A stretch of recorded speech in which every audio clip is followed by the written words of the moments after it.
Thank you, everyone, for joining us today on this new episode of The Future of Higher Education. My name is Oliver, and I'll be your host today as we explore today the future of publication within higher education. With me today is the deputy editor of Lancet Global Health, a journal of the Lancet group that focuses primarily on issues of global health equity. And today we're really hoping to talk a little bit about sort of the changes to publication that have really occurred over the past decade or so, but especially in light of recent events with the pandemic, which has given rise to sort of more open access publications as well as more preprints. So with me today is Liam Messin. Thank you, Liam, for joining us today. Hello. So to begin, Liam, would you mind just briefly introducing yourself? Just say a little bit about sort of what you do there, what you do at Lancet Global Health, as well as sort of your background in academia and so on. Sure. Yes, I'm the deputy editor for Lancet Global Health. And my job involves, a large part of it is still looking at manuscripts that are submitted by academics, finding reviewers and making editorial decisions on what should be published and what shouldn't. But I guess as the deputy, I have responsibilities for kind of overall growth of the journal, any sort of kind of internal policy changes, the commissioning of special series and reviews, and to be honest, stepping into the EIC shoes whenever needed. So a lot of the role is very much like explicitly as a deputy, which is a lot of fun. It means I get to do a lot of different things. Before I was at Global Health as deputy editor, I was actually senior editor for the Lancet Infectious Diseases, and I still handle a lot of the infectious diseases work at Lancet Global Health. And then before that, I've had a number of positions across publishing, most of them editorial, but for about 8 months, I tried my hands at actually being a publisher. It wasn't necessary for me. And then before that, I briefly worked at a radio program based actually at the University of Cambridge. This was the Naked Scientist radio show where I was an intern for a brief while, which was my kind of transition away from academia. So I did my PhD on something not at all global health related. I was at Warwick Medical School, but I was in the medical research department, and I analyzed and investigated cell dynamics. But yeah, I think like a lot of people, I found academia wasn't for me. So I'm very grateful I was able to make the transition. Excellent. So maybe you can also say a little bit about Lancet Global Health. This way we can also situate sort of its sure. the role of this particular journal, especially in light of recent events. Yeah, so the journal is it's turning 10 years old this year. We were the first open access Lancet journal, and the journal is focused on like most global health publications, health and health concerns of those groups that have been traditionally disadvantaged or overlooked. This can be broadly those in low and middle income countries, but it also includes groups that are disadvantaged but in otherwise wealthy nations. So you can think of indigenous peoples who often have worse health outcomes, even if they're technically situated in a wealthy area. And we look at what you would expect, clinical those areas and clinical trials that take place in those populations, but we'll also study, health. We'll also take, and consider health policy pieces, viewpoints, ethical discussions. Basically, if it impacts disadvantaged groups and it has some health relevance, we would consider it. Okay, great. So that's an excellent transition to the main topic of today's episode, which concerns the way in which sort of journals and publications have really been reacting and responding to especially recent events with the COVID-19 pandemic, but also in the broader context. Over the past 10 years, there's really been an increased push and call within the scientific community, as well as on the part of quite a few governments sort of incentivizing open access journals. So I want to just begin by asking a very general question about sort of what is open access journal anyway, and also sort of maybe some initial thoughts on your part about some of the advantages of an open access journal like Lancet Global Health. Sure. So probably the best thing to do is kind of discuss what happened before open access. So the kind of traditional model of publishing, which is often refer to as a subscription model, is that, say, you're an academic and you've done your science and you send it into a journal and it makes its way through peer review, and eventually that paper is published.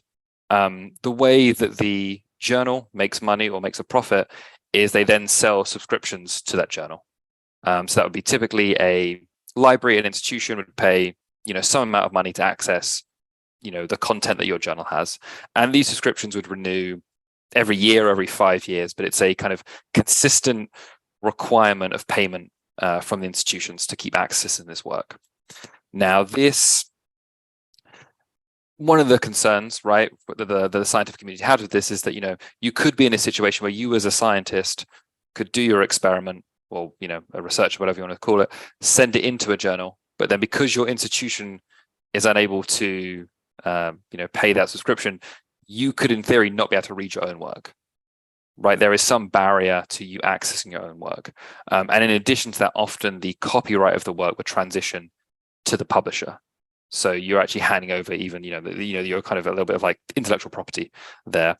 The open access model, so in the previous subscription model, it's pay to read, right? Like that is where the financial transaction takes place, is the ability to read the work. It doesn't cost you anything to submit, and it doesn't cost you anything as the researcher to have your work published. The open access model aims to make it so that all work is free to read and free to read forever. So the advantages of this model is obviously that your work gets read by a lot more people, and a lot of the drive of this was that you'd have work funded by national governments, and then on almost like a philosophical level, right? The people that have like contributed the taxes to that government that has then been used to fund the research, regardless of who they are, should at least be in principle be able to read that work. So open access was a way of, and also you have individual, say for instance, those in lower middle income countries who are going to have institutions with lower library budgets, similarly unable to access work, and that kind of sequesters them away from the knowledge. So the way the open access model works is that the journals still do, the majority of which still do turn a profit. They still have to make some level of money, even at the most charitable level, to kind of keep the lights on. So the way it works is that upon publication of a manuscript, the authors, or more realistically, the author's institution, we very seldom actually expect the authors to personally fund it. It will either be their institution or the funding body who's funding the work will pay what's known as an article processing charge, or an APC. So this is where, like, again, this is the point of the financial transaction. So the authors are effectively paying for their work to be published, and this allows so they also retain the copyright in this, which is, I think a benefit. It doesn't necessarily sit too well with me that they weren't in the past. And then this means that the work is always readable. This one-off payment from the authors means that the work can be accessed by everyone. Now, there's obviously some critique still to be had with this model, but which I assume we'll get to later. But broadly speaking, I think it's a massive benefit for the community, right? I mean, it means there's less of a barrier to read scientific research. Like, obviously you still need like an internet connection, and that is easier and more difficult in other places. You need some infrastructure behind you, but once the work is out there, it's out there forever. The licenses are often like CC BY licenses, which allows the work to be reused, remixed, whatever people want to do with it, as long as acknowledgement is given to the original source, which again just helps further facilitate the information. I mean, those are the two major ones, right? Like, it gets the information out the quick, which, if journals are in the business of like disseminating information, it seems beneficial to do this in the broadest possible way, which is, presumably better for research, better for science, and ultimately, especially for us as a medical journal, better for the patients or those suffering with the various illnesses that we cover. Yeah, and we'll definitely circle back to the critique that you mentioned earlier. But for now, I do want to focus a little bit on some of these, the advantages, especially because this is open access journals have been something that the scientific community itself was calling for years.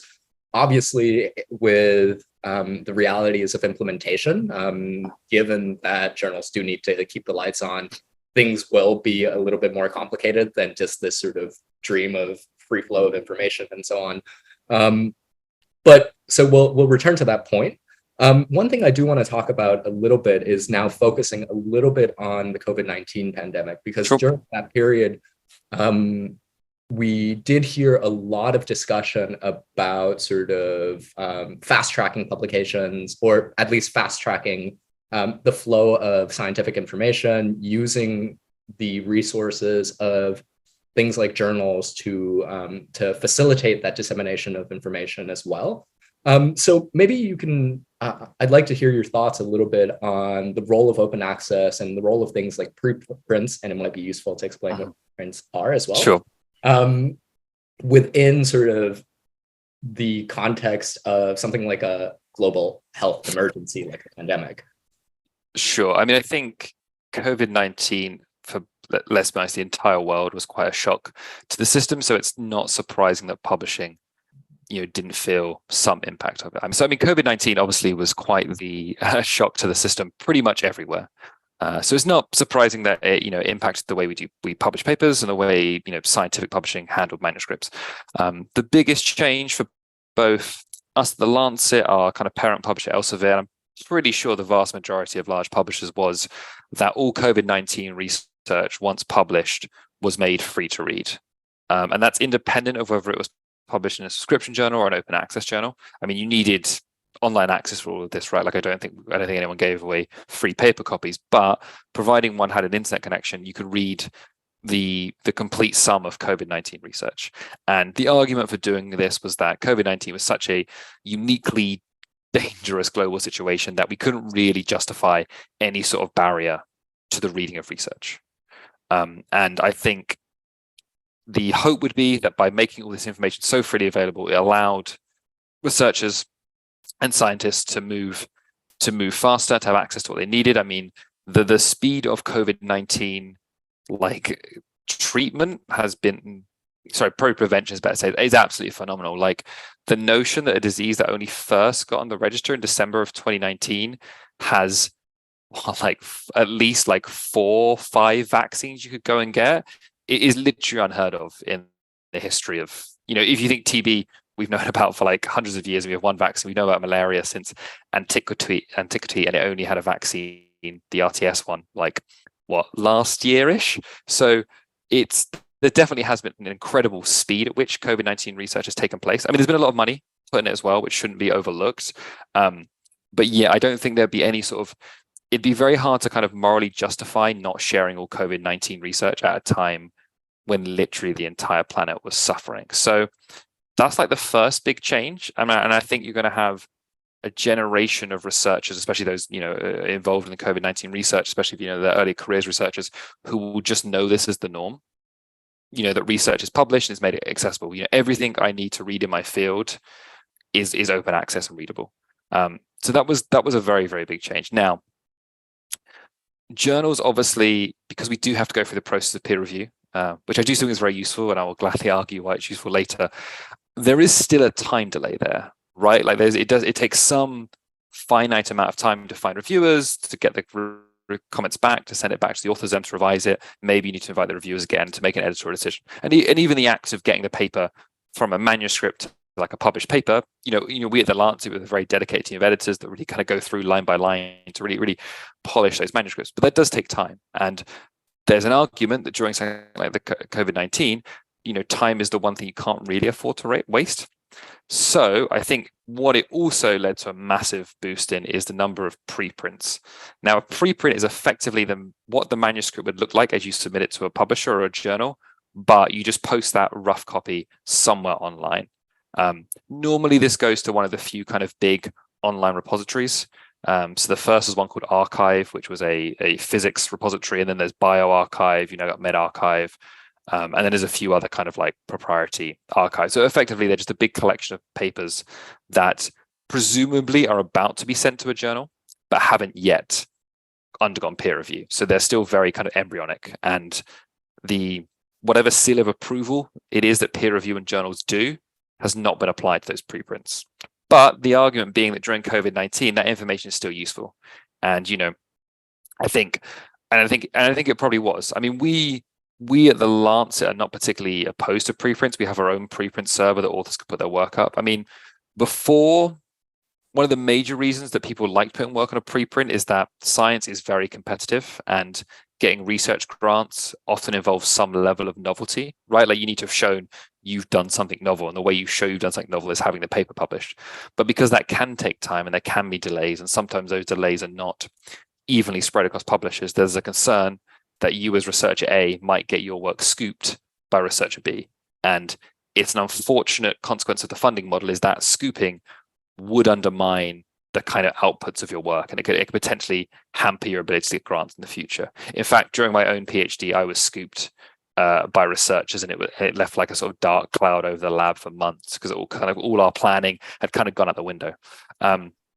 So that's the rise of why both have happened. It was this kind of desire for openness during an acute situation like COVID-19. And I think what's the kind of question that publishing will have to kind of answer moving forward is, obviously COVID-19 is terrible, right? Like its impact cannot be underestimated. But there are other diseases which have, let's be honest, killed just as many people as COVID-19 over a longer time frame, and would probably also benefit from a similar opening up. So I think if nothing else, COVID-19 will make the arguments for at the very least open access even stronger than they ever have been. Mm-hmm. And so I have two questions. One is sort of, do you see the changes that have occurred to publishing as a result of COVID-19 having staying as something that has staying power? And sort of, as you just mentioned, a lot of these policies and changes that have occurred since COVID-19 could benefit sort of other diseases that are, let's say, less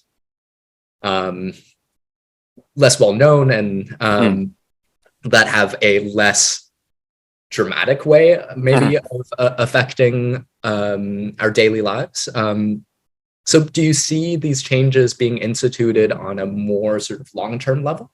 And the other question it concerns, which I think is very much related, is you mentioned a little bit about how these changes, at least some of them, involve a kind of trade-off between what you might think of as the speed, the rate at which information flows, and maybe the reliability or the quality of that information. And this reliability traditionally would be, let's say, guaranteed by, or not guaranteed, at least sort of supported by things like peer review systems and so on and so forth, or the so-called stamp of approval from the journal. So thinking about both these elements of sort of, on the one hand, how these somewhat sort of urgent makeshift changes that occurred to publication as a result of COVID-19. One is whether or not those will stay. And if so, if they stay, sort of, is it actually necessarily a good thing that they stay? And what sorts of systems do you sort of see will be beneficial in the long run that can maybe find a balance between these two competing concerns of rate of flow of information on the one hand and the quality on the other? Sure. So I'll handle the staying power concern first. So I think both open access and preprints were rising in popularity before COVID-19. So I think COVID-19 has definitely accelerated both of those things.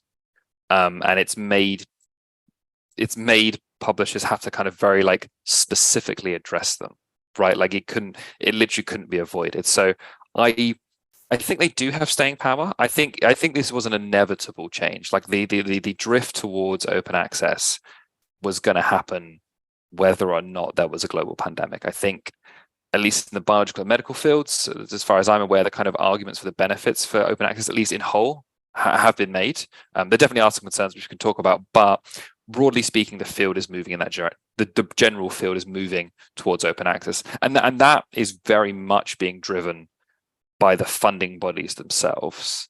For as much power as I think we like to think we have in journals, I do generally believe the real power in science to kind of invoke this sort of change comes from the funders, because they ultimately have the big bags of money that are needed to do difficult biomedical research and medical research in these days. And more and more of them, say like the like Bill and Melinda Gates, Foundation, places like the Wellcome Trust, so there was a big movement called Plan S, which is effectively the European funding agencies, including the UK, effectively mandating that all taxpayer-funded research is published in an open access journal. And these are not, these are not small groups of people. These are very influential funding bodies. And, if the difference between you getting your work funded is it publishes an open access journal versus a subscription one, it's like a no-brainer, right? That I think for most researchers is a minor consideration what type of journal it comes in. I think you've definitely got like true believers, but it's not a sufficient reason not to take a grant, because otherwise, how do you fund your work? But yeah, what COVID-19 has done has absolutely, I think, spread this process up, and you're just going to have so many people. I mean, I'm in an open access journal, so I'm perfectly fine with this change. But I think you're going to have people very much like used to this just being the way it works. I think then the other thing to think about is this. Your other question was the kind of trade-offs, right, between the kind of speed and let's just call it reliability for the moment. I'm not about to claim that journals and peer review are perfect. So I mean, from open access publishing, it effectively works how the subscription model did, right? We still get the papers in, we still send them out for peer review. You do have to be concerned because obviously you are published, you get paid per article you published. So there's always a worry, I suppose, that there are, let's say, more nefarious publishers that we refer to as predatory publishers that just publish everything they get because they're paid per article. So just publish as many articles as you can. And to be honest with you, I think the job of an editor in an open access journal, really more than anything, is you almost have to you have to keep towing that line, right? Like we do have monetary targets to hit internally, right? Like we are still part of a business, but you cannot for a second let your integrity waver to hit those targets, right? You have to attract more submissions or something or work faster. But and the reason being is it is this kind of idea of a stamp of approval. Like I don't think journals are solely the gatekeepers of what's correct and what's not. But I mean, peer review does weed out, less than good manuscripts. Peer review does help us recontextualize papers to maybe make a bit less less dramatic, make sure the conclusions are toned down and appropriate, and that isn't something you get with a preprint. So while I think preprints are very good, I think there was a dangerous trend, and it still seems to be continuing, where you might have more traditional media outlets reporting on the findings of a preprint, which hasn't even undergone. Let's be honest, there are people that don't think peer review is enough, and I would agree, and I think there's things you can do on top of it, but it's at least something. It is at least some barrier. And I think what's probably difficult for a lot of academics is if you've written like a really, really good paper, like a phenomenal masterpiece of a paper, peer review is probably not going to do much for you, right? Because if it's really, really that good, we're just getting people in to confirm that. But where it really shines, I think, is preventing very, very bad papers being published and also improving papers, right? Those let's say good but not great papers. That's where I think it really shines. And you get none of this with a preprint. And I think the difficulty is that distinction is not, let's be honest, it is a subtle distinction, to I think, to most people, the two papers would look very, very similar. And that would include some people inside science. But when you have preprints that, like, there's been places like bioRxiv and medRxiv have had to, and to their credit have done so, have had to be very strict in the moderation of what gets onto a preprint server, especially during COVID-19, where we saw, sort of proliferation of, let's say, like less than scientifically rigorous suggestions, especially around, say, the potential that, like COVID-19 was, constructed in a lab as opposed to, in my opinion, a much more likely kind of, crossover event from some sort of animal source.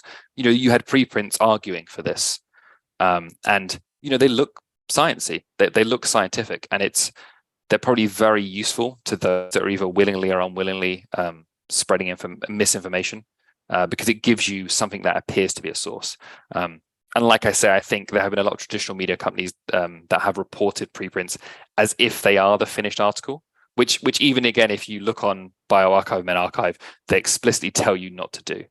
So I think in terms of within science, I think the preprint is very useful. I'm not necessarily convinced it's replaced the research article. And I think because COVID, actually, we saw so much information we as journals, I think a little bit actually kind of improved our argument for why we're necessary, because there was so much, right? There was just that more preprints than, especially for biology and medicine, than the last couple of years more than any year prior to that. So to have some sort of system that sifts through a little bit and does apply some sort of quality control, I think is a good thing.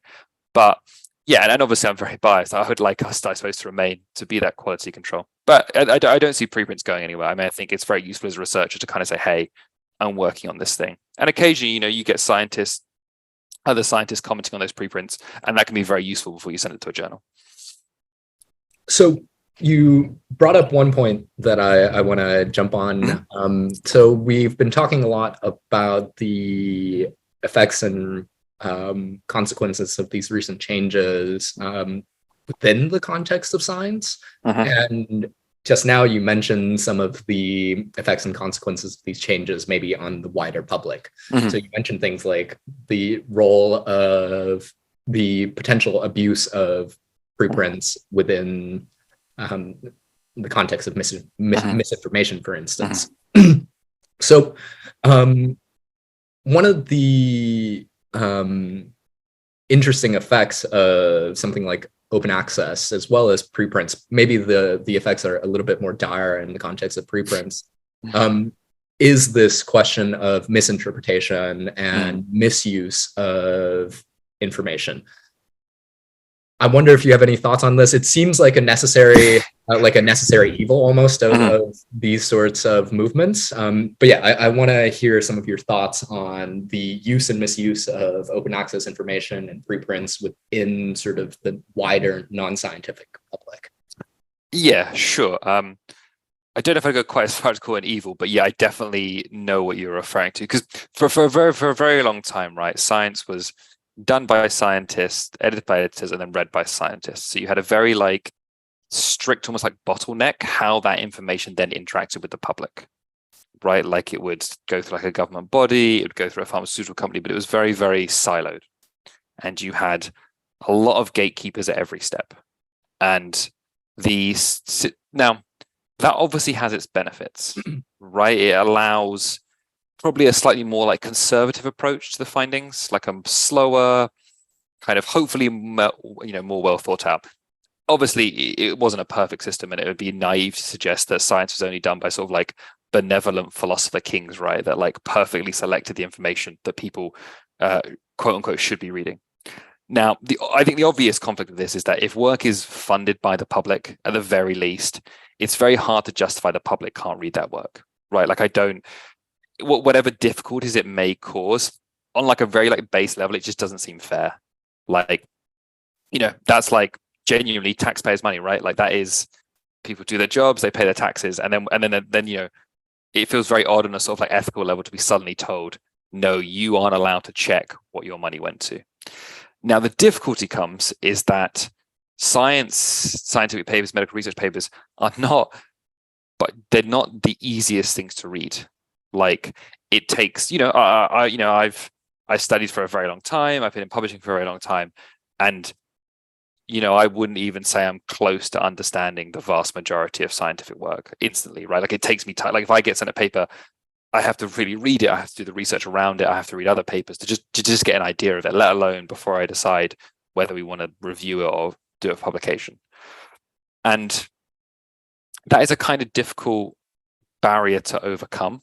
It's very difficult because my worry whenever I say this is I feel like some sort of horribly snobby ivory tower elite. But people spend their entire lives dedicated to certain fields, right? I mean, they spend literally their entire life, and because let's take virologists, right? During COVID-19, there are people that have been studying coronaviruses for literal decades, and then all of a sudden their work has become this of global importance, and a lot of them have been kind of thrust into the limelight, or more general virologists, and then they are in a position where, for some of them, suddenly they have to, I guess, almost explain themselves to people that have perhaps just come across this sort of research very, very recently. And I still value quite a lot of experts and their expertise.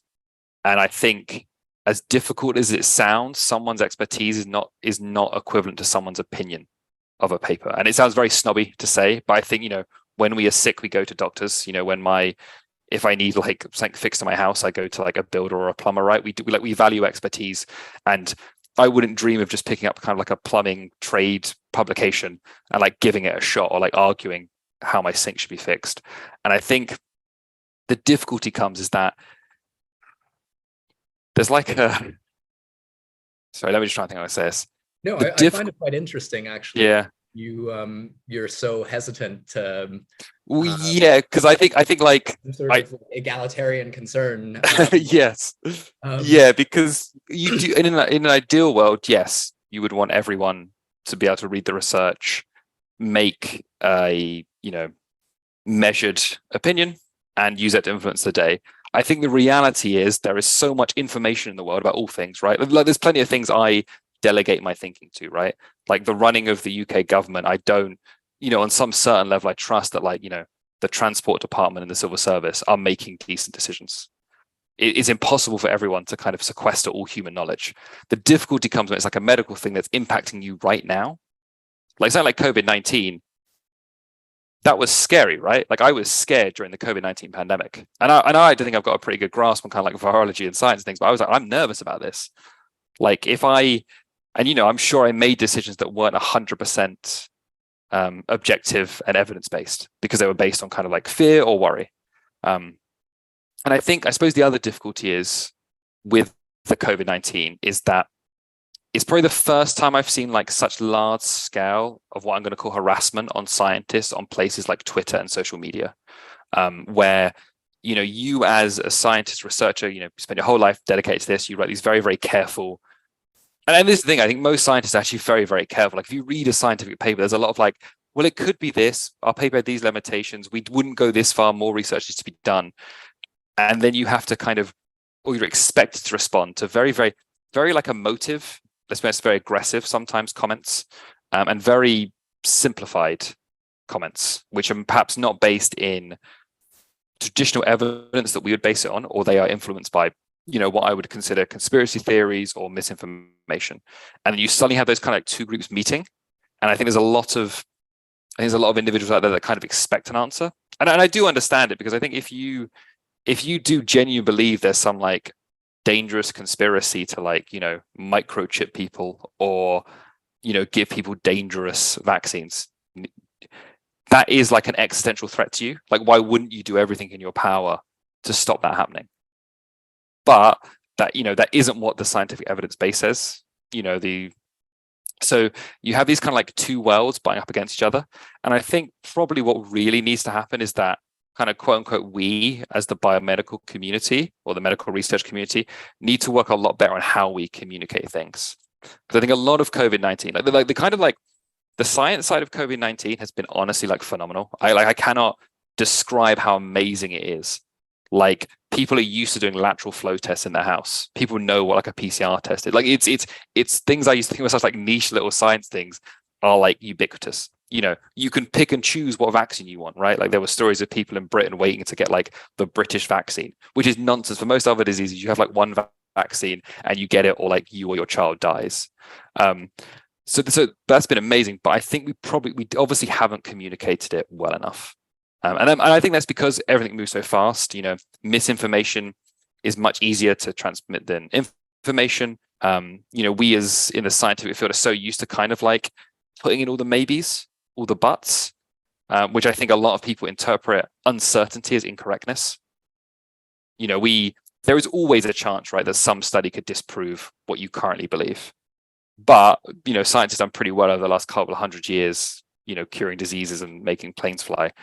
But you have that sort of, sorry, I do apologize, I'm rambling a bit on this one, but you have this kind of, this very sensitive, careful academic language suddenly butting up against social media. And I do actually put a lot of the, I'm going to say blame on like social media, where like, outrage is the kind of useful currency, like certainty is kind of prioritized. And, like whatever, and these are all algorithmic driven changes, right? Like there isn't necessarily moderation as we would understand it, right? There is some form of algorithm behind the scenes deciding what content gets kind of like pushed to the front. And I think that appears to kind of like controversy, right? Like, because controversy is interesting, right? Arguments are fun. People like getting in arguments. Arguments is a great way to engage people, but it isn't really the way I think like kind of public health discussion should take place. Yeah, I think that's what I have to say on that.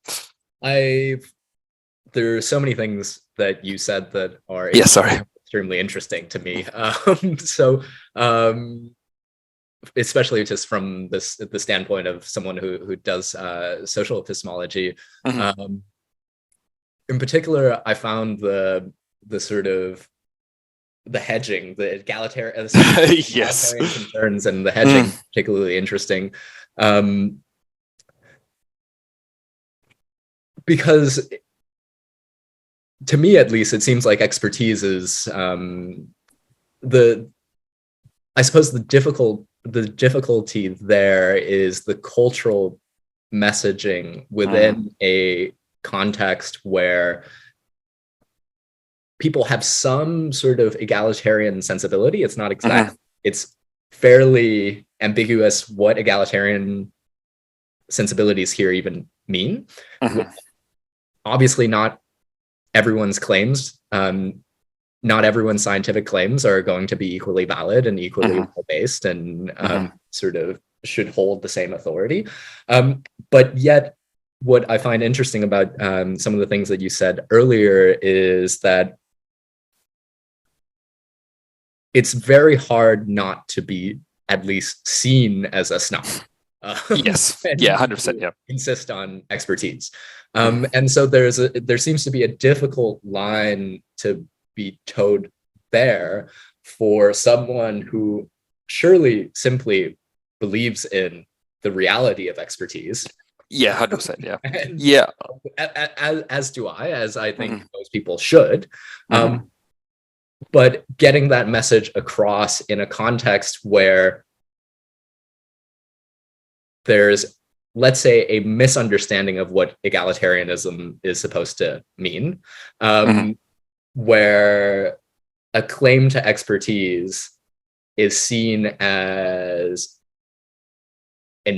somehow contrary to egalitarian concerns. Yes, I do. I suppose if I can sort of like pontificate a bit, I mean, I do think COVID-19 came at a period of, you know, sort of like populist governments around the world. I think there has been definitely, like, the science has become politicized, right? I think, not, to be fair, not quite as much in the UK, but I think, you know, if you were to take a look at America, you would probably be able to, if you heard someone's opinion on the efficacy of a COVID-19 vaccine, I think you'd be able to reasonably guess which of the two big political parties they're more likely to vote for. And I think that's probably one of the things that makes people quite cautious, because it allows one to be labeled as like a snob, right? As an elitist, which in recent political climate has been like the kind of, like, that's the worst thing you can be labeled, right? I mean, there's at least one British politician, right, who claimed that the British people were, quote, sick of experts, right? Like, that is like, that was like a rationale used to, you know, defend certain things. So there's definitely that like fear that you're going to appear like basically like a snob, right? Like, that's the thing, like, you're sort of, you know, the ivory tower academic. But again, I do think, so yeah, I think that makes people hesitant, right? And I think because, I mean, again, I don't mean to bang on about it, but I do think social media allows for such almost like a laser targeted harassment of almost like on an arbitrary level. Like, it's not like every scientist gets this, but a few kind of reach some critical threshold, and then, like, you know, thousands of people are turned on them, right? Like, I mean, some of the things that people say about Fauci are like, even if they're just being said for like the effect, you know, there was that British politician recently, right, who equated the COVID-19 vaccine with the Holocaust, right? Like, that is not the most calm language when discussing health priorities, right? And I think the problem is, for a lot of us in the science community, we're obviously quite excited about vaccines, but like, vaccines aren't such a hot button topic to us, right? They're almost quite, not mundane, but we make vaccines fairly regularly for a bunch of diseases.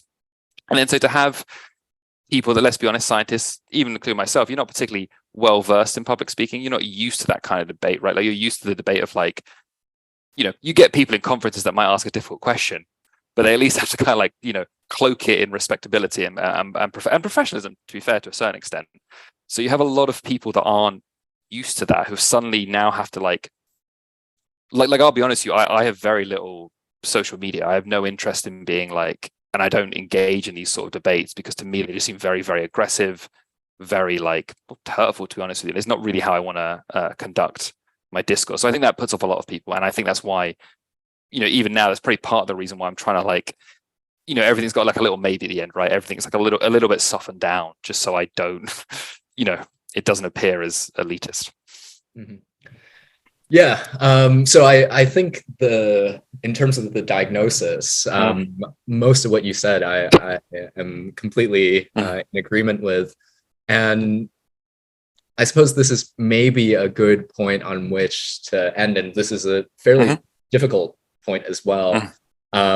Is if you see any, you spoke quite a lot about scientific sort of public science and scientific communication with the broader public.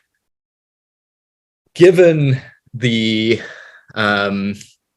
perils of social media, given the politicization of science and sort of the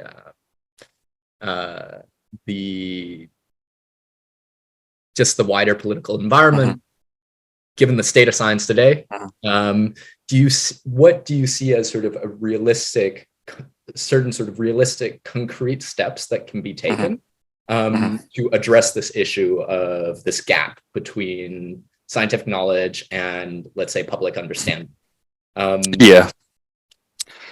So I think, part of the answer is, I think, as I probably always like to say, we need to actually study it more. Like, misinformation it's not a new concept, right? Like, people have always, people always gossip, and, there are always like kind of theories that don't necessarily align with evidence, but it's probably never happened on the scale we're seeing it now.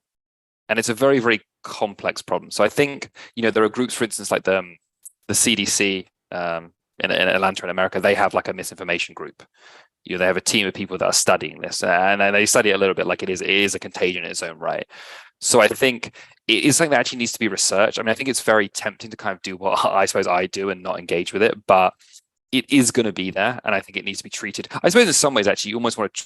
I think misinformation should be almost treated as like a health priority, right? Like, because I think this is why it's so important. Because if you didn't say get a vaccine because you believed it was microchipped, and then you die of COVID-19, like, that misinformation has harmed you greatly, right? Like, that isn't a trivial thing, and I don't think it's a trivial thing to myself or other scientists, right? This is impacting people's lives, and I think one of the difficulties with infectious diseases in particular is that for a lot of us, instead, let's say, I just say broadly, say the West, because we've been so good at eradicating them, right, with hygiene, vaccinations, and treatment, people have forgotten a little bit how dangerous these things really are.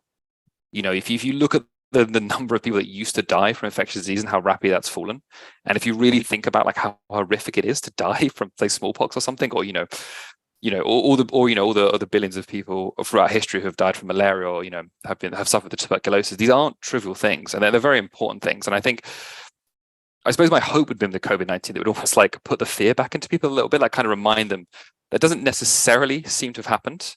I think the COVID-19 pandemic is still ongoing. Like, it is still, whereas I think a lot of us are still acting as if it's finished.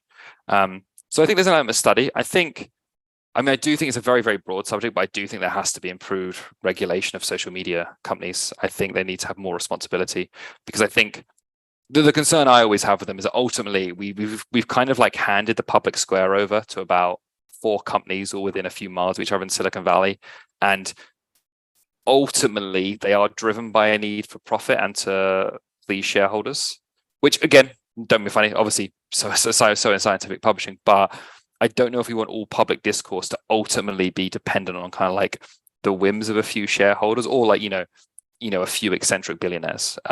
So I think regulation, and I think that regulation has to come from sort of like multinational institutions like the EU, or like large powerful countries like the United States.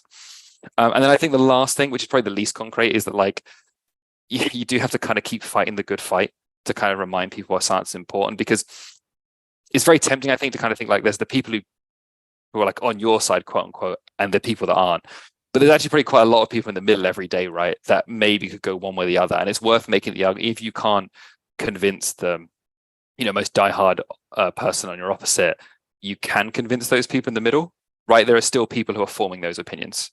So I'll say those three things. That's an excellent answer. It covers both your large scale structural change as well as sort of your daily, everyday, what a scientist can do.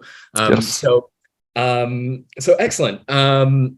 We've learned a whole bunch today, Liam, about sort of open access publication, the sort of trend towards it, how this is interacting with COVID-19, some of the outstanding issues and concerns that surely publication and science will always sort of be confronting new issues given sort of changes in political circumstances and so on. So I just want to thank you again, Liam, for your time today. This has been an extremely interesting conversation. There are, to be very honest, there are a whole bunch of questions that I want to ask you, but we've run out of time today. And thank you so much, Liam, for taking your time for this meeting. Cool. Thank you. Okay.